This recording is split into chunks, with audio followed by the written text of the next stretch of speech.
Yes sir, मैं भूल गई थी कि क्या लिखा 10:30 बजे क्लास नहीं है, 9 बजे है। है? 9 बजे? हाँ सर, मुझे लगा 10:30 बजे क्लास है। मैं एकदम से दिमाग से निकल गया था कि 9 बजे से है हमारी। अच्छा, तो अभी तो फ्री हो ना 10:45 पे? Yes sir. हाँ चलिए, तो मैं कुछ चीजें बता रहा हूँ, देखिएगा। आज इंपॉर्टेंट है इलेक्ट्रोस्टैट्स का थोड़ा। इसमें मैं आपको बेस्ट कंसेप्ट बताऊंगा जिसमें मोस्टली सवाल पूछे जाते हैं। सबसे पहले मान लीजिए कोई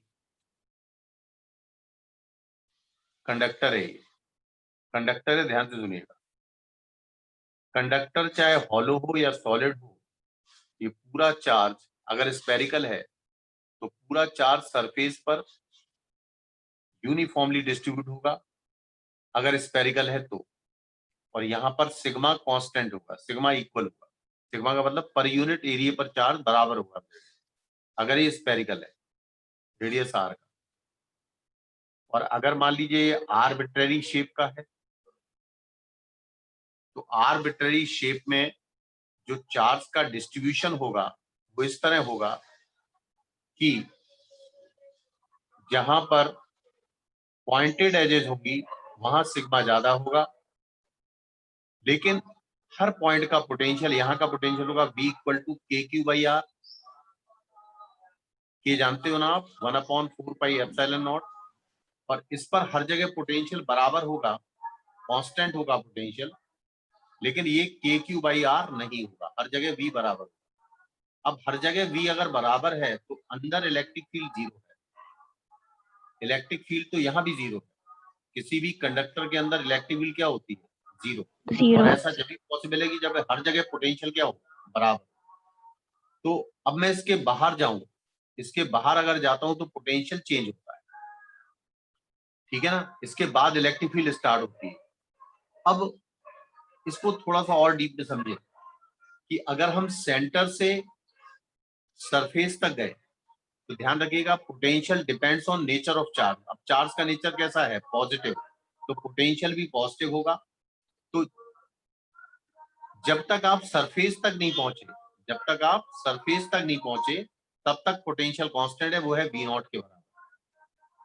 और इसके बाद जैसे ही हम सेंटर के सरफेस के बाहर पहुंचे, टोटल चार्ज का कंसंट्रेशन सेंटर पे मान लेंगे और उस समय R बढ़ने लगेगा। R के बढ़ने से पोटेंशियल रिड्यूस होगा और जो पोटेंशियल का R के साथ फंक्शन होगा वो ऐसा होगा, रेक्टेंगुलर हाइपरबोला।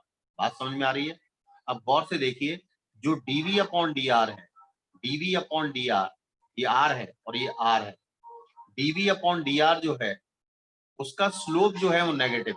देखो इसका टेंजेंट का स्लोप कैसा आएगा? नेगेटिव, यानी ये पॉजिटिव एक्स एक्सिस से मोर देन 90 एंगल बनाएगा। तो dv अपॉन डी आर अगर नेगेटिव है तो इलेक्ट्रिक फील्ड, ध्यान रखना, इलेक्ट्रिक फील्ड किस डायरेक्शन में होगी? आर के डायरेक्शन। जिस डायरेक्शन में चलने पर पोटेंशियल रिड्यूस होता है, इलेक्ट्रिक फील्ड उसी डायरेक्शन में होती है, यानी electric field is directed along are. और इसके अंदर इलेक्ट्रिक फील्ड कितनी है? आर बराबर आर नॉट से कम पर इलेक्ट्रिक फील्ड कितनी होता है? जीरो। क्लियर है? समझ में आया कि नहीं आया? अब कैविटी के केस कुछ बता देता हूं मैं। जब मैं इसको चार्ज क्यू देता हूं, किसी किसी स्फीयर को मैंने चार्ज क्यू दिया, ये सॉलिड कंडक्टिंग है या हॉलो कंडक्टिंग है? सॉलिड कंडक्टिंग है या हॉलो कंडक्टिंग है? दोनों ही केस में पूरा लिखना आप, सॉलिड कंडक्टिंग है या हॉलो कंडक्टिंग है। In both cases the total charge will reside uniformly on the surface. मान लीजिए इसको टोटल चार्ज आपने क्यू दिया और इसकी रेडियस आर है, और मान लीजिए एक आपने स्फीयर ऐसा लिया जो सॉलिड नॉन कंडक्टिंग है, क्या है भी? सॉलिड नॉन कंडक्टिंग, और इसको मैंने चार्ज दिया, इसकी भी रेडियस आर है, लेकिन इस पे चार्ज क्या होगा? इस पर चार्ज यूनिफॉर्मली वॉल्यूम में डिस्ट्रीब्यूट हो जाए। लेकिन दोनों ही केस में दोनों पर चार्ज क्यू है, दोनों की रेडियस आर और इसकी भी रेडियस आर है। अब ध्यान से सुनिएगा, इसमें आर लेस और इक्वल टू आर तक, आर लेस और इक्वल टू आर तक, आर कहां से मेजर कर रहे हैं? सेंटर। तो जो सेंटर से जो पोटेंशियल होगा, मैंने अभी आपको बताया के क्यू बाई आर था, यानी जब तक आप सरफेस तक नहीं पहुंचते पोटेंशियल कांस्टेंट होगा। लेकिन इसमें क्या होगा, पोटेंशियल मैं चाहूं तो ड्राइव भी कर सकता हूं, लेकिन यहाँ पर ड्राइव नहीं कर रहा हूँ, कोई फायदा नहीं है। तो आर लेस देन आर तक, लेस और इक्वल टू आर तक यहाँ का जो पोटेंशियल होता है k q 3r square minus r square upon 2r cube. नहीं समझ में आया ये? ध्यान रखना, अगर ये सॉलिड नॉन कंडक्टिंग है और टोटल चार्ज क्यू है और यूनिफॉर्मली चार्ज का डिस्ट्रीब्यूशन है, तो पोटेंशियल इस तरह वेरी करता है। के का मतलब 1/4πε0 क्यू और 3r square minus r square, r is the distance from the centre. और जब ये वैलिड है जब आर लेस और इक्वल टू आर है। और एक बात ध्यान रखना, जब आर ग्रेटर देन आर तो दोनों के लिए कॉमन फॉर्मूला होता है v equal to k q by r, v equal to k q by r. ये फॉर्मूला जब वैलिड है जब आर ग्रेटर देन आर है, लेकिन आर लेस और इक्वल टू आर पर सॉलिड कंडक्टिंग या solid non conducting, solid hollow conducting के लिए ये फॉर्मूला है, कांस्टेंट पोटेंशियल है। लेकिन सॉलिड नॉन कंडक्टिंग में अगर चार्ज पूरे वॉल्यूम पर डिस्ट्रीब्यूट है तो ध्यान रखो ये आर स्क्वायर है, यहाँ v है, ये क्वाड्रेटिक है आर की, तो फंक्शन पैराबोलिक होगा। फंक्शन क्या होगा? पैराबोलिक। तो किस तरह ग्राफ होता है देखिएगा, साफ कर दूं ये, मैं इतना साफ कर दूं, साफ कर दूं इतना, चलिए मैं साफ कर देता यस। हूँ।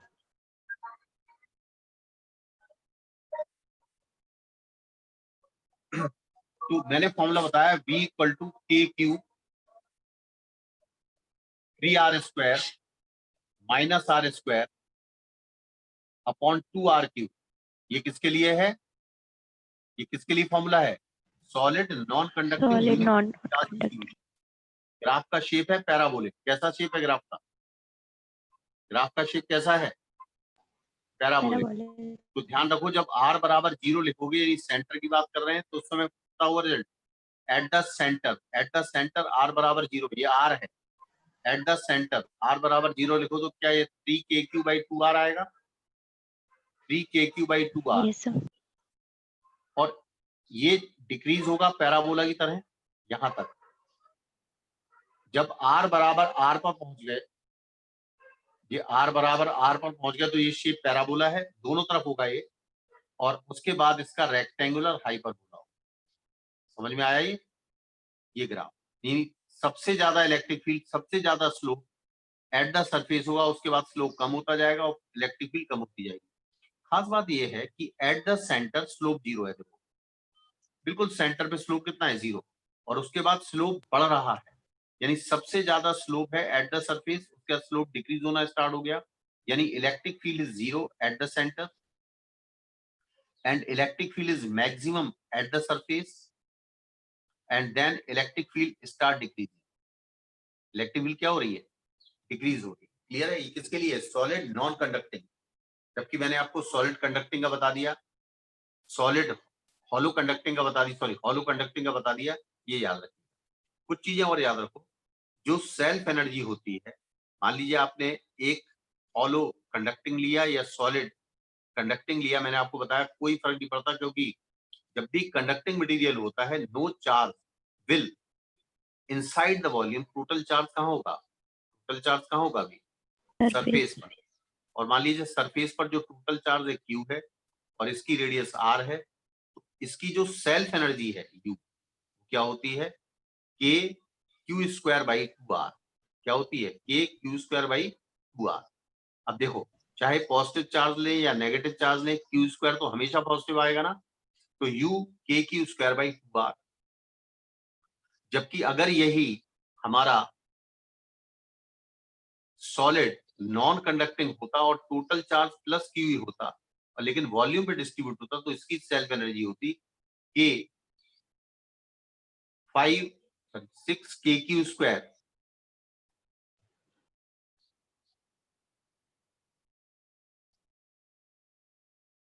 3/5।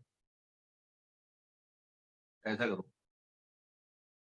ये 1/2 है, ये 3/5 है।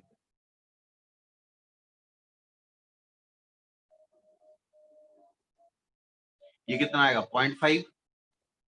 0.5 के क्यू स्क्वायर बाई आर, और ये आएगा 0.6 k q by k q square by r. तो किसकी सेल्फ एनर्जी ज्यादा है? सॉलिड नॉन कंडक्टिंग की, r squaring r, solid non conducting की सेल्फ एनर्जी 0.6 टाइम्स है और ये 0.5 टाइम्स है, यानी 20% एनर्जी ज्यादा है, जबकि दोनों में चार्ज मैंने सेम दिया। ऐसे सवाल बहुत पूछे जाते हैं, तो यहाँ पर ऐसी बात हो जाती है जिसको आपको समझ में आना चाहिए। ठीक है, तो जनरली प्रेफर करते हैं कि चार्ज हम वॉल्यूम पर डिस्ट्रीब्यूट करें। अब और थोड़ी बात सुन लीजिए। अगर मान लीजिए आपके पास एक प्लेट है, जनरली इनफाइनाइट प्लेट लेते हैं, ये प्लेन शीट ऑफ चार्ज है। प्लेन शीट ऑफ चार्ज का मतलब है एक शीट की तरफ चार्ज है, सिर्फ एक तरफ, और इसकी surface charge density, charge surface पर डिस्ट्रीब्यूशन, तो सरफेस चार्ज डेंसिटी सिग्मा है। तो अगर किसी पॉइंट पी पर इलेक्ट्रिक फील्ड निकालनी है तो according to Gauss law electric field कितनी आती है? E is equal to sigma upon 2 epsilon not. कितनी आती है भाई? Sigma upon 2 epsilon not for conducting sheet. Sheet का मतलब एक सरफेस चार्ज, और अगर मान लीजिए यही एक कंडक्टिंग शीट होती, कंडक्टिंग का मतलब इसमें चार्ज पूरे सरफेस पर डिस्ट्रीब्यूट होता है, यहां भी और यहां भी, और दोनों तरफ सरफेस चार्ज डेंसिटी पूरे में सिग्मा है। तो अगर किसी पॉइंट पर इलेक्ट्रिक फील्ड निकालनी है ई, तो क्या होगी भी? Sigma upon epsilon not. क्योंकि देखो इस वाले सरफेस की सिग्मा अपॉन 2 एप्सिलॉन नॉट, इस वाले सरफेस की भी सिग्मा अपॉन 2 एप्सिलॉन नॉट, तो दोनों की मिला के टोटल फील्ड कितनी होती है? सिग्मा अपॉन एप्सिलॉन नॉट, इसका जस्ट डबल। क्लियर हुआ? तो अगर कंडक्टिंग शीट है तो charge will exist on both surfaces, electric field is double of this. And अगर सिर्फ वन शीट चार्ज है और नॉन कंडक्टिंग शीट है तो दूसरी तरफ चार्ज नहीं दिया, तो यहाँ पर चार्ज पहुंच नहीं सकता, क्योंकि फ्री इलेक्ट्रॉन्स इस शीट में नहीं होंगे जो चार्ज को कैरी करके दूसरे सरफेस पर पहुंचाते हैं। क्लियर हुआ? अरे क्लियर हुआ कि नहीं हुआ? अब मैं अगर किसी चार्ज को यहां से छोड़ू, किसी क्यू चार्ज के किसी क्यू को यहां से छोड़ू, इसका मास m है, तो क्या इस पर फोर्स यहां लगेगा? क्या इसकी वेलोसिटी इंक्रीज करेगी? क्या इसका इस पर फोर्स क्यू ई होगा, और मास से डिवाइड कर दो तो क्या ये एक्सेलरेशन होगा इस चार्ज पार्टिकल का? होगा कि नहीं होगा? तो यू कैन फाइंड, और ये एक्सेलरेशन कांस्टेंट है, यस खास सर। बात ध्यान रखो, क्योंकि इलेक्ट्रिक फील्ड डिस्टेंस पर डिपेंड नहीं कर रही कि पॉइंट आपने पी कहां चूज किया है। अगर आप दूर चूज करेंगे तब भी इलेक्ट्रिक फील्ड ये है, लेकिन हालांकि दिस रिजल्ट इज वैलिड क्योंकि इनफाइनाइट शीट है। कैसी शीट है? और ये जो डिस्टेंस है फाइनाइट है, finite is assume to be very close, ये बहुत पास पास माना जाएगा। आया समझ में? और मैं आपसे बोलूं कि भाई दो शीट है आपके पास, how many sheets are there? 2 sheets. मान लीजिए एक शीट ये है और एक शीट ये है। अब इसको मैं, ध्यान रखना कंडक्टिंग शीट है, ध्यान से सुनना इस बात को, मैं अर्थिंग बता रहा हूँ, बहुत इंपॉर्टेंट अर्थिंग बता रहा हूं मैं। एक्चुअली क्या होता है कि मान लीजिए मैंने इसको चार्ज क्यू दिया, ये क्यू चार्ज इस पूरे, क्योंकि कंडक्टिंग है तो दोनों तरफ फैल जाए, और ये आपकी कंडक्टिंग है लेकिन इस पर कोई चार्ज नहीं दिया। तो मैंने आपको बताया था कि जब ये सेपरेटेड रखी हैं तो यहां पर चार्ज प्लस क्यू बाई 2 होगा और यहां पर चार्ज प्लस क्यू बाई 2 होगा कि नहीं? यहां पर चार्ज माइनस क्यू बाई 2 होगा और यहां पर चार्ज प्लस क्यू बाई 2 होगा, क्योंकि नेट चार्ज इस पे 0 होना चाहिए, कोई चार्ज दिया नहीं था यहाँ पे कुछ। मेरी बात समझ में आ यस रही है? सर। क्लियर है? यहाँ तक कोई दिक्कत तो नहीं है? अब अगर मैं किसी पॉइंट पर कहूं आपसे इस पी पॉइंट पर इलेक्ट्रिक फील्ड कितनी होगी, अब नेचुरली बात है इस माइनस क्यू बाई 2 की फील्ड इस तरफ होगी और प्लस क्यू बाई 2 की फील्ड इस तरफ होगी, यानी इस पॉइंट पर इसके कारण कोई फील्ड नहीं होगी, लेकिन हाँ इसके कारण फील्ड इस तरफ होगी, यानी इस समय नेट फील्ड इस तरफ डायरेक्टेड होगी। बोलो हाँ या ना? समझ में आ रहा? आ रहा है ना? हेलो, आ रहा है ना? Yes sir. जल्दी बोलो। अरे Yes, आ sir. रहा है। हाँ। और ध्यान रखने वाली बात यह है कि जो आउटर सरफेसेस हैं इस पर नेचर ऑफ चार्ज भी सेम होंगे और मैग्नीट्यूड भी सेम होंगे। बात समझ में आई? और अगर मैं यहां पर कोई पॉइंट लूं, पी पॉइंट, यहां पर इलेक्ट्रिक फील्ड कितनी होगी? -q/2 और -q/2 की फील्ड इस तरफ होगी और +q/2 और +q/2 की फील्ड इस तरफ होगी, यानी यहां पर नेट फील्ड 0 होगी। इवन यहां पर भी सॉरी सॉरी सॉरी ये दो, ये माइनस है प्लस है, इसकी तो हर जगह फील्ड 0 होगी, सिर्फ +q/2 और +q/2 की फील्ड, यानी हर पॉइंट पर बस यहाँ इस प्लेट के राइट में फील्ड का डायरेक्शन सेम होगा, मैग्नीट्यूड सेम होगा, जब हमने इसको 49 प्लेट को सिर्फ सामने रखा है। समझ में आया? आया कि नहीं आया? शिवानी, आया कि नहीं आया? Yes, sir. Yes sir. अब सुनो, अब मेन जो बताने वाला हूं, अब मान लो इस सरफेस को मैंने किसी अर्थ से जोड़ दिया। अब ये q/2 तो ऑलरेडी रिपल्जन फोर्स फील कर रहा था, ये तो चाहता था कि भाग जाए, तो ये q/2 अर्थ में ट्रांसफर होगा, या उल्टे शब्द में बोले कि अर्थ से इलेक्ट्रॉन आके इसको न्यूट्रल कर देंगे। तो यहां पर कितना रह गया? -q/2। अब ध्यान से सुनो, अब ये क्या करेगा? -q/2 इस वाले चार्ज को इस तरफ शिफ्ट करेगा और फाइनली ये पूरा का पूरा चार्ज q इस सरफेस पे आ जाएगा, यानी ये वाला सरफेस क्या हो जाएगा? न्यूट्रल। और ये वाला सरफेस क्या रहेगा? न्यूट्रल। इस पर भी चार्ज कितना आ जाएगा? -q। तो +q और -q। This is simple principle of capacitor. क्या है? यहाँ पर सिंपल प्रिंसिपल कैपेसिटर का। अब इसमें क्या हुआ? इस +q की फील्ड इस तरफ को है और इस -q की फील्ड भी इस तरफ को है, यानी नेट फील्ड अभी भी इस तरफ को है, लेकिन दोनों सरफेस के कारण। लेकिन यहाँ पर इस +q की फील्ड अवे है, इस -q की फील्ड टुवर्ड्स है, यानी यहाँ पर फील्ड 0 है। इसी तरह इस -q की फील्ड इस तरफ को है, इस +q की फील्ड इस तरफ को है, यानी नेट फील्ड 0 है। यानी फील्ड किस रीजन में है? सिर्फ इस रीजन में। किस रीजन में? भी इस रीजन में। जब मैंने इसको अर्थ नहीं किया तो फील्ड इधर भी थी, इधर भी थी। और इलेक्ट्रिक फील्ड है क्या? वास्तव में एनर्जी का डिस्ट्रीब्यूशन। तो वहां पर एनर्जी डिस्ट्रीब्यूशन यहाँ से लेके इनफाइनाइट तक फैली हुई है, उसके इसमें यहाँ से लेके इनफाइनाइट तक फैली हुई है। लेकिन यहाँ पर क्या हुआ? ना तो एनर्जी यहाँ है, ना एनर्जी यहाँ है, एनर्जी इस कन्फाइंड रीजन में आ गई। इसको कहते हैं इलेक्ट्रोस्टैटिक शील्डिंग। क्या कहते हैं? Electrostatic shielding. बात समझ में आई? तो इसके बीच में जो इलेक्ट्रिक फील्ड आती है, you can count it. Clear कर सकते हैं? अब मैं आपसे बोलूं कि भाई ध्यान से सुनना, ये वाली प्लेट है, ये वाली प्लेट है, इसको 3q चार्ज दिया, और एक ये वाला प्लेट है,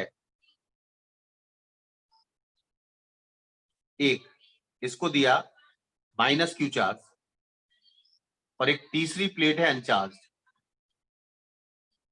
तीसरी प्लेट अनचार्ज है, तीनों कंडक्टिंग है। ये प्लेट है अनचार्ज। अब इस पर चार्ज कितने आएंगे? ये क्वेश्चन आया आपके पास। पहला कंसेप्ट तो हमें ये मालूम होना चाहिए कि जो भी सिस्टम है उसके आउटर सरफेसेस पर इक्वल चार्ज, यानी जो इस सरफेस पर चार्ज होगा वही इस सरफेस पर चार्ज होगा। तो मान लो इस पर चार्ज है x, तो इस पर भी x, क्योंकि इस पर तो कोई चार्ज था ही नहीं, तो यहाँ पर तो -x होनी चाहिए, क्योंकि इन दोनों का समेशन 0 होना चाहिए।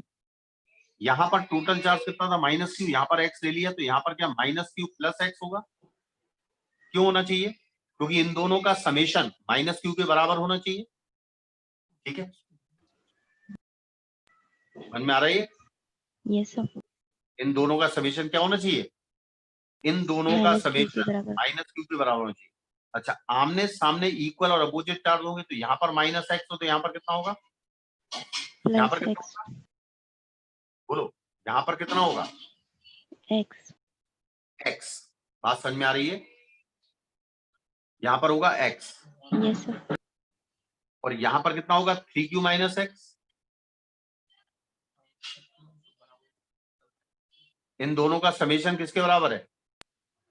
3q। किसके बराबर है? अरे किसके बराबर है? 3q। 3q के। Very good. क्लियर हुआ कि नहीं हुआ? समझ में आया?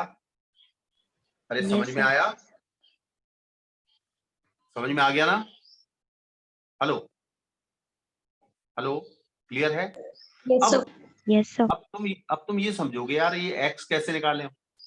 तो मैंने क्या बनाया, मैंने क्या बताया, यहां पर कोई पॉइंट चूज कर लो। Suppose we are choosing any point in the material, इस मटेरियल को चूज किया, यहां पर कितनी फील्ड होगी, 1 2 3 4 5 6, 6 फील्ड होगी, 6 सरफेसेस है ना, 6 फील्ड होगी। Yes, sir. अब प्लस एक्स की फील्ड इस तरफ को, और इस प्लस एक्स की फील्ड इस तरफ को, यानी ध्यान रखो दोनों पॉजिटिव लिए हैं तो field is away from the positive charge, तो इसकी फील्ड इस तरफ को और इसकी फील्ड इस तरफ को कैंसिल हो गई। इसकी फील्ड कितनी होगी, एक्स अपॉन 2, बोलो, इसकी फील्ड होगी एक्स अपॉन ए, एक्स अपॉन ए हो गया surface charge Yes, sir. Density, x upon A upon 2 epsilon not, clear. और इसकी भी कैंसिल हो गई, माइनस एक्स की फील्ड इस तरफ को और प्लस एक्स की फील्ड इस तरफ को, ये भी कैंसिल हो गई। अब यहां पर जो फील्ड इसकी हो 3q माइनस एक्स की, मान लो इस तरफ को है, तो उतनी ही फील्ड अगर इसकी इस तरफ को है तभी कैंसिल हो पाएगी ना, कि नहीं हो पाएगी, अरे हो हाँ पाएगी सर. कि नहीं, क्लियर है। यानी 3q minus x must be equal to negative of, आप समझे, माइनस क्यू माइनस एक्स। ये दोनों चार्ज इक्वल और अपोजिट होंगे, ये दोनों चार्ज क्या होंगे, ये दोनों चार्ज Equal क्या and होंगे, इक्वल opposite. And opposite. तो उस समय आप देखो तो ये आएगा 2x बराबर 2q, ये आएगा, शायद देखो 3q में से q चलेगा 2q और यहाँ x ट्रांसफर हो गया, x बराबर आ गया q, Yes, sir. x बराबर कितना आ गया, x बराबर कितना आ गया। Q. अब मैं बैलेंस करके देखता हूँ, इस x को q लिखा तो यहाँ पर कितना आया माइनस q, यहाँ पर कितना आया प्लस q, तो यहाँ पर आया 2q, यहाँ पर आया प्लस q और यहाँ पर आया माइनस 2q। बैलेंस हो गया नहीं हो गया, देखो हो गया कि नहीं हो गया, हो गया, Yes, sir. हो गया कि नहीं, जल्दी बोलो। ये Yes, प्लेट sir. ये प्लेट कहलाती है आइसोलेटेड, यानी इसका कोई बाहर से कनेक्शन नहीं है, टोटल चार्ज जितना था प्लेट पर उतना का उतना ही है, एंड सो। तो इसको तो हम इजीली सॉल्व कर लेते हैं, नथिंग प्रॉब्लम, कोई प्रॉब्लम नहीं। लेकिन प्रॉब्लम वहां आती है जहां पर प्लेट का कनेक्शन हो जाता है। कैसे, देखिए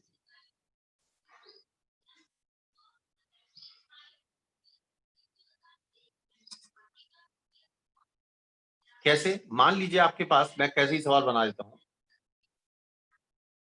ये प्लेट है आपके पास, एक ये प्लेट है, एक ये प्लेट है और एक ये प्लेट,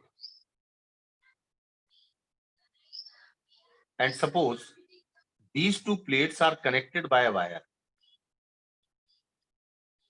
इन प्लेट को मैंने वायर से कनेक्ट कर दिया, ठीक है, और इसको मैंने चार्ज मान लो Q दिया, और यहां का गैप है मान लो D1 और यहां का गैप है D2।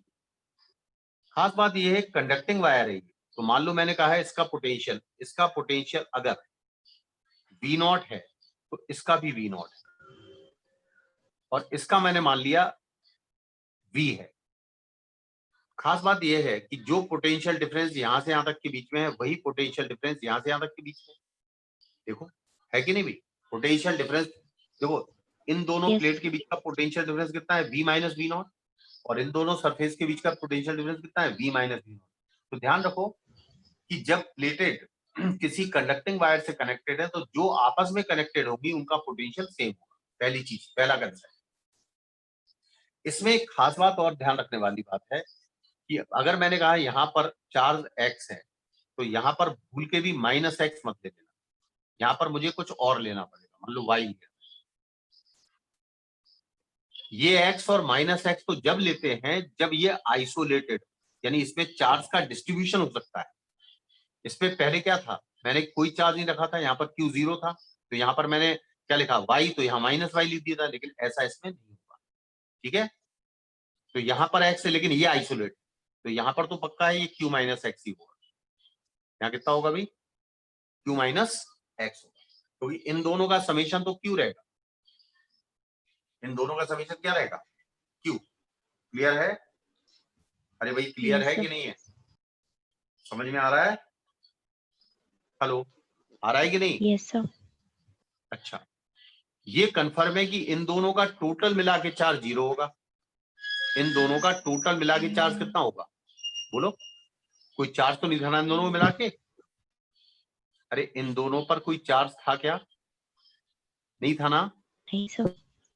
तो इसका मतलब इन दोनों का टोटल समेशन चार्ज का 0 होगा। तो अगर ये y है तो ये -y होगा।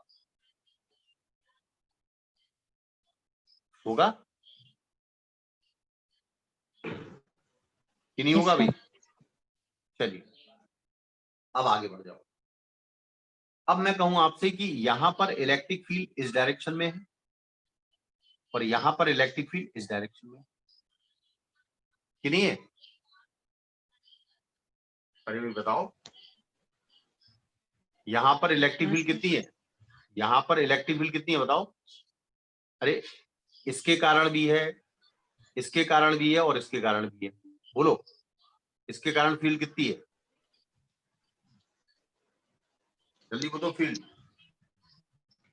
ये सवाल मैंने कराया हुआ कि नहीं? ये सवाल लिख लो, ये सवाल लिख लो, कराएंगे हम। ये सवाल लिख लो, when plates are not isolated. लिख लिया? हेलो, लिख लिया? ये क्वेश्चन मैं होमवर्क के लिए दे रहा हूं। मुझे ये बताना है कि ये प्लेट मान लो ए है और ये वाली प्लेट मान लो बी है, तो how much charge will transfer from A to B? A से बी में कितना चार्ज ट्रांसफर होगा? ठीक है? हेलो, ठीक है कि नहीं? ये क्वेश्चन लिख लो।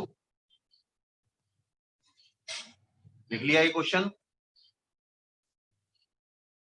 अरे लिख लिया कि नहीं? Yes sir. लिख लिया? ये क्वेश्चन मैं यस सर। डिस्कस करूंगा, आपको सिर्फ वर्क दिया करने के लिए मैंने। ये क्वेश्चन जरूर करना, छोड़ना नहीं इसे बिल्कुल। एक क्वेश्चन मैंने वर्क के लिए था, when plates are not isolated. ठीक है? ये क्वेश्चन अगर आप कर लेंगे तो इस पर बेस्ड क्वेश्चन आ सकते हैं। साफ करें? चलिए अब कैविटी पे आ जाओ। सबसे पहले थोड़ी निकाल देना इसको, जल्दी आ लो।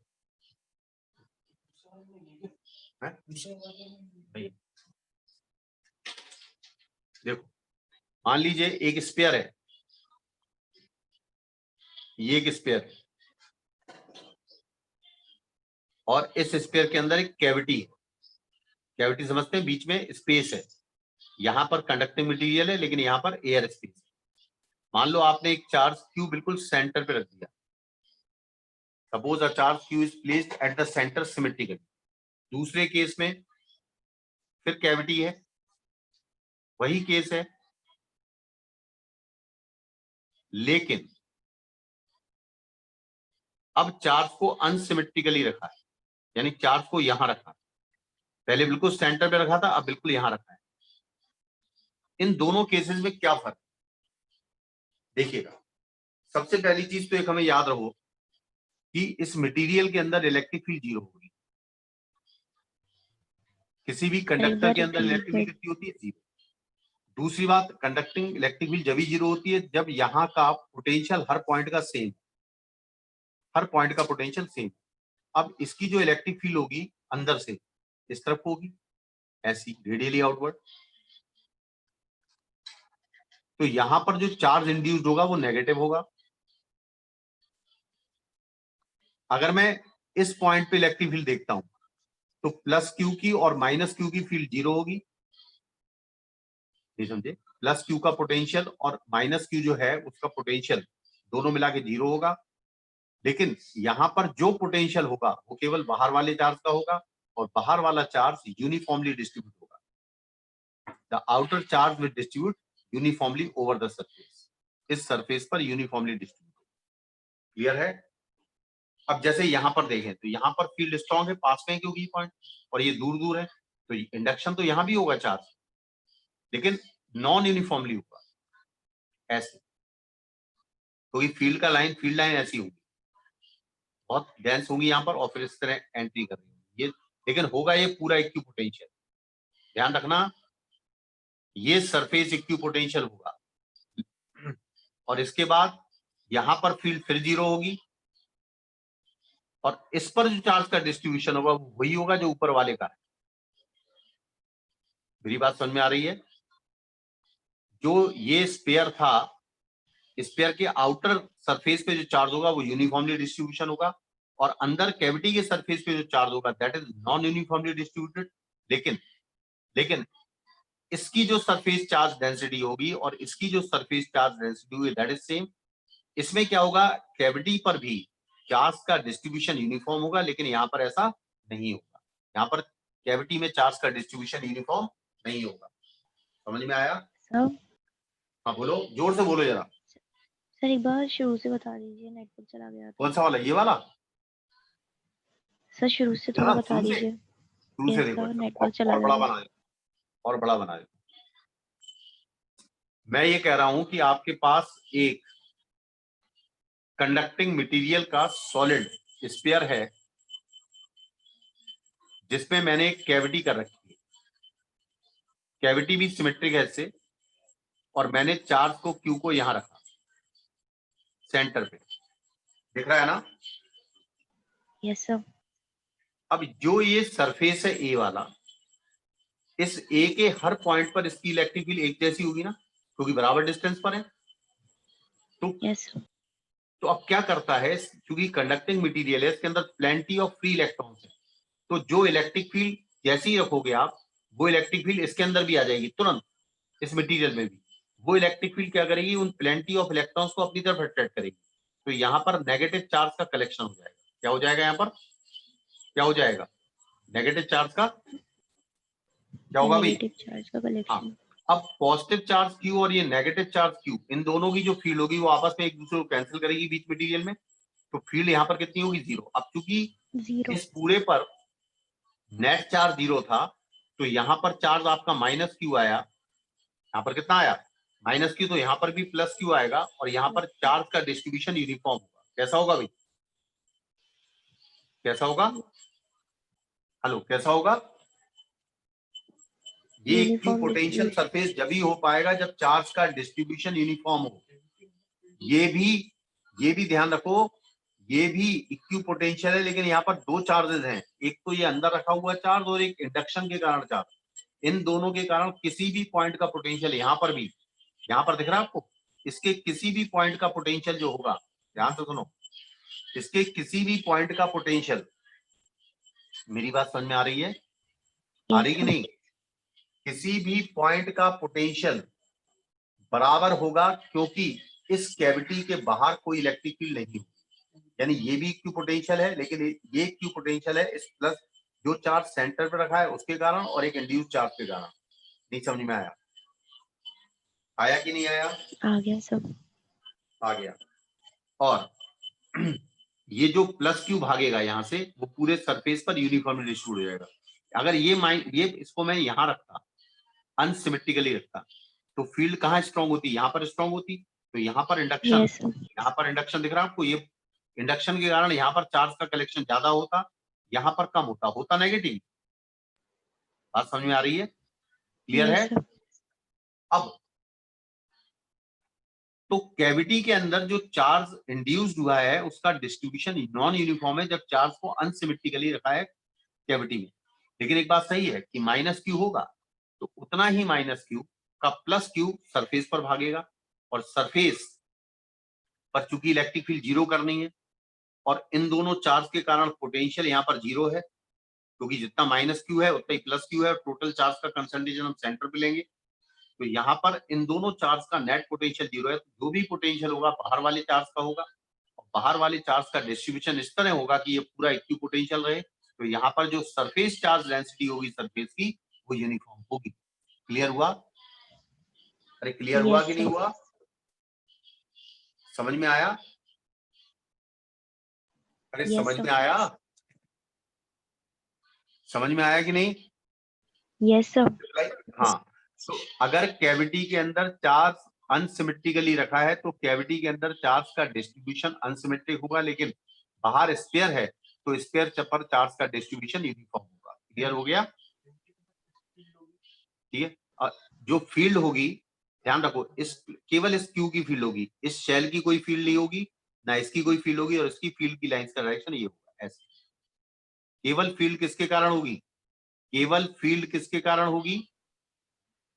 जल्दी बोलो, केवल फील्ड किसके कारण होगी? प्लस क्यू के कारण, ध्यान रखो। और फील्ड हमेशा जो कैविटी है उसके सरफेस पर नॉर्मल होगी, इस तरह लाइक दिस। ठीक है? अरे ठीक है, Yes, sir. फील्ड लाइंस कहाँ डेंसर होंगी? जो कैविटी का सरफेस चार्ज के पास होगा। क्लियर हुआ? Yes, sir. अरे क्लियर हुआ? और ध्यान रखो, ये फील्ड लाइंस अगर इस सरफेस कैविटी पर परपेंडिकुलर है, इसका मतलब है ये वाला जो सरफेस है ये इक्विपोटेंशियल। क्या है ये? क्या है ये? Potential. और जितना इस पॉइंट का पोटेंशियल है उतना ही इस पॉइंट का पोटेंशियल। और इस पॉइंट का पोटेंशियल कितना है? इस पॉइंट का पोटेंशियल कितना है? के कैपिटल क्यू बाई आर। तो इसका भी है के कैपिटल क्यू बाई आर, लेकिन इसमें दो चार्ज के इन्फ्लुएंस है, एक तो इंड्यूस चार्ज और एक मेन चार्ज। क्लियर है? Yes, sir. क्लियर है? हेलो, यहां पर पोटेंशियल कितना होगा? इस पॉइंट का पोटेंशियल कितना है बताओ? इस पॉइंट का पोटेंशियल कितना है? के क्यू बाई आर है ना? कितना है बताओ, बोलो। के क्यू बाई, और यहां पर भी कितना है? K q by are. यहां पर भी कितना है? यहां पर भी कितना है? यहां पर भी कितना है? क्योंकि अगर इन दोनों पॉइंट्स के बीच में पोटेंशियल डिफरेंस हो गया तो इलेक्ट्रिक फील्ड आ जाएगी भाई। तो ध्यान रखो, इस कैविटी के सरफेस पर जो पोटेंशियल है वो due to the charge on outer shell, जो आउटर शेल पर चार्ज है उसके कारण पोटेंशियल। इन दोनों के कारण, इंड्यूस चार्ज और मेन चार्ज के कारण टोटल पोटेंशियल सरफेस पे कितना है? जीरो। कितना है अभी? Zero. समझ में आया? समझ में आया कि नहीं? Yes, sir. और इस पॉइंट पर जो पोटेंशियल होगा, इस पॉइंट पर पोटेंशियल, इस पॉइंट पर इस सरफेस के कारण भी पोटेंशियल होगा, इस क्यू के कारण भी पोटेंशियल होगा, और ये भी होगा। तीन पोटेंशियल होंगे, लेकिन वो पोटेंशियल क्यू के कारण बराबर चेंज हो रहा है, इसके कारण इलेक्ट्रिक फील्ड, इसके कारण इलेक्ट्रिक फील्ड है। सही है? अरे समझ में आ रहा? Yes, समझ sir. में आ रहा कि नहीं? Yes sir. कैविटी के अंदर फील्ड केवल कैपिटल क्यू की है जो अंदर रखा हुआ है। Potential due to all the charges, minus q का भी, प्लस क्यू का भी, इसका भी। और ये जो आपका रीजन है जिसमें मेटेलिक रीजन है, उस मेटेलिक रीजन में केवल पोटेंशियल इस सरफेस के कारण। क्लियर हुआ? Yes, sir. ध्यान रखना, ठीक है? साफ करें, साफ करें। चलो, अब जैसे Yes, यस sir. सर। अब कई तरह के सवाल आते हैं। एक क्वेश्चन मैंने जो रिवाइजल वो दिया है, उसमें एक सवाल मैंने दिया है कि एक सोप सॉल्यूशन का बबल है, एक सोप सॉल्यूशन का बबल है, इसको चार्ज क्यू दिया है और इसकी रेडियस आर है। जब मैं प्लस क्यू चार्ज दे दूंगा इस पे तो इट विल स्टार्ट क्या करेगा? ये एक्सपेंशन स्टार्ट कर देगा। अब जब ये एक्सपेंशन स्टार्ट कर देगा तो मान लो एक्सपेंड हो गया ये। जब ये एक्सपेंड हो गया तो इसकी रेडियस कुछ बढ़ गई? बढ़ गई कि नहीं? Yes, sir. इसकी रेडियस बढ़ गई। इसकी रेडियस आर से आर डैश होगी। ठीक है?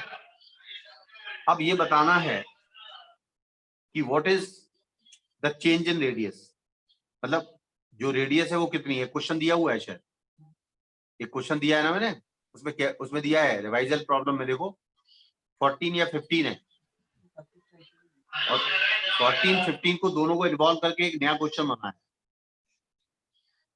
सबसे पहले देखो कि इनिशियल इसकी एनर्जी कितनी है। What is the initial energy? मैंने आपको बताया पूरा चार्ज सरफेस पर है, तो इसकी एनर्जी है k q square by 2r। और जब ये एक्सपेंड हो गया तो नई एनर्जी कितनी हो गई? के q square by 2r dash. 2r dash.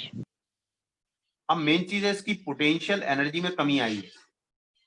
Potential energy में कमी आई है, इसका मतलब कि जो वर्क डन है बाई इलेक्ट्रिक फील्ड है। क्या है भाई? Electric field. तो U I minus U dash, U I minus U F, that is change in potential energy. तो मान लीजिए इसके अंदर प्रेशर था पी। कितना था प्रेशर? कितना था प्रेशर? पी। तो पी इंटू डेल्टा वी